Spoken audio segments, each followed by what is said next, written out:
ಉಡಾಯಿಸೋ ಖಾರ ಬಣ್ಣ ರುಚಿಯನ್ನು ನೀಡುತ್ತದೆ. ಮೆಣಸಿನ ಪುಡಿ ಚಿಂದಿ ಉಡಾಯಿಸೋ ಖಾರ ಬಣ್ಣ ರುಚಿ. ಉಡುಪಿಯಲ್ಲಿ ಭಾರೀ ಮಳೆಯಿಂದಾಗಿ ನಾನಾ ಅವ್ಯವಸ್ಥೆ ಸೃಷ್ಟಿಯಾಗಿದೆ. ಉಡುಪಿಯಲ್ಲಿ ಭಾರೀ ಮಳೆಗೆ ಅಲ್ಲೋಲ ಕಲ್ಲೋಲವೇ ಸೃಷ್ಟಿಯಾಗಿದೆ. ಪ್ರತಿಷ್ಠಿತ ಶ್ರೀ ಕೊಲ್ಲೂರು ಕ್ಷೇತ್ರದ ರಸ್ತೆ ಅಸ್ತವ್ಯಸ್ತವಾಗಿದೆ. ಬೈಂದೂರಿನ ಕೊಲ್ಲೂರು ಮೂಕಾಂಬಿಕಾ ದೇಗುಲ ಕಳೆದ 1 ವರ್ಷದಿಂದ ನರಕಯಾತನೆಯ ಸ್ಥಿತಿ ಅಲ್ಲಿ ನಿರ್ಮಾಣವಾಗ್ತಾ ಇದೆ. ಸರಿಯಾದ ರಸ್ತೆ ವ್ಯವಸ್ಥೆ ಇಲ್ಲದೆ ಭಕ್ತಾದಿಗಳು ಪರದಾಡುವಂತಾಗಿದೆ.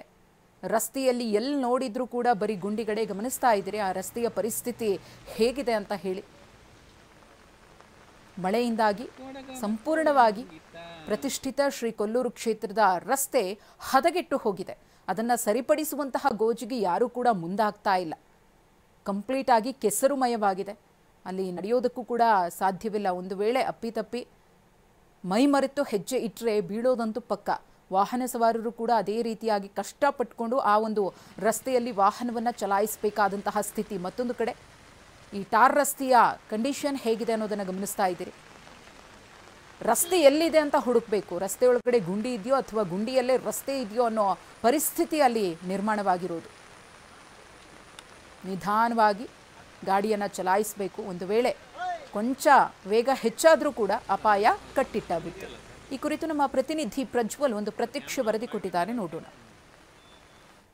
ರಾಜ್ಯಕ್ಕೆ ಅತಿ ಹೆಚ್ಚು ಆದಾಯವನ್ನ ಕೊಡುವಂತಹ ಕ್ಷೇತ್ರವಾಗಿರುವಂತಹ ಕೊಲ್ಲೂರು ದೇವಾಲಯದಲ್ಲಿ ಈಗ ಸಮಸ್ಯೆಗಳ ಆಗರಾಗಿರುವಂತದ್ದು. ನಾವೀಗ ಕೊಲ್ಲೂರು ಸಮೀಪದಲ್ಲೇ ಇದ್ದೇವೆ. ನಾವು ಚಿತ್ರಣವನ್ನ ಗಮನಿಸಬಹುದು.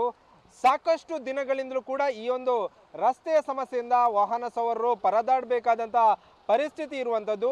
ಇದು ರಾಜ್ಯದ ಅತ್ಯಂತ ಪ್ರಸಿದ್ಧ ಮತ್ತು ಅತಿ ಹೆಚ್ಚು ಆದಾಯವನ್ನ ಕೊಡುವಂಥ ದೇವಾಲಯ ಆಗಿರುವಂಥ ಕೊಲ್ಲೂರು ಮೂಕಾಂಬಿಕಾ ದೇವಾಲಯದ ಪಕ್ಕದಲ್ಲಿರುವಂಥ ಒಂದು ರಾಜ್ಯ ಹೆದ್ದಾರಿ ಆಗಿರುವಂಥದ್ದು. ಇದು ಉಡುಪಿ ಮತ್ತು ಶಿವಮೊಗ್ಗವನ್ನು ಸಂಪರ್ಕ ಮಾಡುವಂಥ ಅತಿ ಹತ್ತಿರದ ಒಂದು ರಾಜ್ಯ ಹೆದ್ದಾರಿ ಆಗಿರುವಂಥದ್ದು. ಆ ನಿಟ್ಟಿನಲ್ಲಿ ಸಾಕಷ್ಟು ವಾಹನ ಸವಾರರು ಕೂಡ ಇದೇ ರಸ್ತೆಯನ್ನು ಶಿವಮೊಗ್ಗ ಭಾಗಕ್ಕೆ ಹೋಗಲಿಕ್ಕೆ ಅವಲಂಬಿಸ್ತಾರೆ. ಮತ್ತು ಸಾಕಷ್ಟು ರಾಜಕಾರಣಿಗಳು ಆಗಿರ್ಬೋದು, ಸೆಲೆಬ್ರಿಟಿಗಳಾಗಿರ್ಬೋದು, ಪ್ರತಿ ವಾರದಂತೆ ಸಾಕಷ್ಟು ಗಣ್ಯ ವ್ಯಕ್ತಿಗಳು ಕೂಡ ಈ ಒಂದು ಕೊಲ್ಲೂರು ಮೂಕಾಂಬಿಕಾ ದೇವಾಲಯಕ್ಕೆ ದರ್ಶನವನ್ನು ಪಡೆದು ವಿಶೇಷ ಪೂಜೆಯನ್ನು ಸಲ್ಲಿಕೆ ಮಾಡ್ತಾರೆ. ರಾಜಕಾರಣಿಗಳಾಗಿರ್ಬೋದು, ಯಾವುದೇ ಸಂಕಷ್ಟ ಸಮಯದಲ್ಲಿ ಕೂಡ ಇಲ್ಲಿಗೆ ಒಂದು ಭೇಟಿ ಕೊಟ್ಟು ಚಂಡಿಕಾ ಯಾಗವನ್ನು ಮಾಡಿದ್ದು ಸಾಕಷ್ಟು ವರ್ಷಗಳಿಂದ ಕೂಡ ಪರಿಪಾಠ ಇರುವಂಥದ್ದು. ಆದರೆ ಇಲ್ಲಿರುವಂಥ ಸಮಸ್ಯೆಯನ್ನು ಆ ಒಂದು ಸರಿಪಡಿಸುವಂಥ ಕೆಲಸಕ್ಕೆ ಮುಂದಾಗಲಿಲ್ಲ ಎಂಬುದು ಕೂಡ ಇಲ್ಲಿಯ ಸ್ಥಳೀಯರ ಆರೋಪ ಆಗಿರುವಂಥದ್ದು.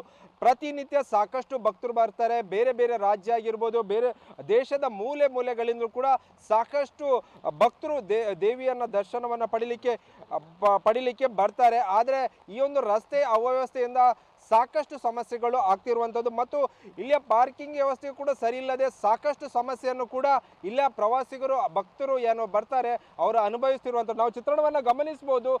ವಾಹನ ಸವಾರರು ಏನಿದ್ದಾರೆ ಸರ್ಕಸ್ ಮಾಡಿಕೊಂಡು ದೇವಾಲಯಕ್ಕೆ ಬರಬೇಕಾದ ಪರಿಸ್ಥಿತಿ ಉಂಟಾಗಿರುವಂಥದ್ದು. ಯಾಕಂದರೆ ಪ್ರತಿನಿತ್ಯ ಸಾಕಷ್ಟು ಬೇರೆ ಬೇರೆ ಒಂದು ರಾಜ್ಯಗಳಿಂದ ಬರ್ತಾರೆ, ಪ್ರವಾಸಿಗರು ಬರ್ತಾರೆ. ಪಕ್ಕದ ರಾಜ್ಯ ಕೇರಳದಿಂದ ಸಾಕಷ್ಟು ಪ್ರವಾಸಿಗರು ಬರ್ತಾರೆ. ಅವರು ಇದೇ ರಸ್ತೆಯಿಂದ ಬಂದು ಲಾಡ್ಜ್ಗಳಿಗೆ ಆಗಿರ್ಬೋದು, ಹಾಲ್ಟ್ ಆಗಲಿಕ್ಕೆ ಲಾಡ್ಜ್ಗಳಿಗೆ ಆಗಿರ್ಬೋದು, ಇನ್ನಿತರ ಸ್ಥಳಕ್ಕೆ ಹೋಗಬೇಕಾದ್ರೆ ಇದೇ ರಸ್ತೆಯಲ್ಲಿ ಹೋಗಬೇಕಾಗುತ್ತೆ.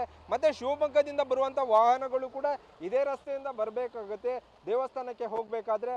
ಆದರೆ ಈ ಒಂದು ಹೊಂಡಗಳಿಂದ ತುಂಬಿದಂಥ ರಸ್ತೆಯಿಂದ ವಾಹನ ಸವಾರರು ನಿತ್ಯ ಸಮಸ್ಯೆಯನ್ನ ಎದುರಿಸ್ತಿರುವಂಥದ್ದು. ನಾವು ಚಿತ್ರಣವನ್ನ ಗಮನಿಸಬಹುದು. ವಾಹನ ಸವಾರರು ಸರ್ಕಸ್ ಮಾಡಿಕೊಂಡು ಬರುವಂಥ ಚಿತ್ರಣ ಆಗಿರ್ಬೋದು. ಇಲ್ಲಿ ನಮ್ಮ ಜೊತೆ ಸ್ಥಳೀಯರಿದ್ದಾರೆ, ಅವರನ್ನ ಮಾತನಾಡಿಸ್ತಾ ಹೋಗುವ ಯಾವ ರೀತಿಯ ಸಮಸ್ಯೆ ಆಗ್ತಿದೆ ಅಂತ ಹೇಳಿ. 1 ವರ್ಷ ಅಂದರೆ ಮಿನಿಮಮ್ 3 ವರ್ಷದ ಮೇಲೆ ಆಯಿತು. ಆದರೆ ಈ ರೋಡಿಂದ ಹಿಂಗಿದ್ರೆ ಸಿಕ್ಕಾಪಟ್ಟೆ ಸಮಸ್ಯೆ ಉಂಟು. ಈಗ ಪಾರ್ಕಿಂಗು ಇಲ್ಲ, ಈ ಕಡೆ ಕೆಸರು ಪಾರ್ಕಿಂಗು.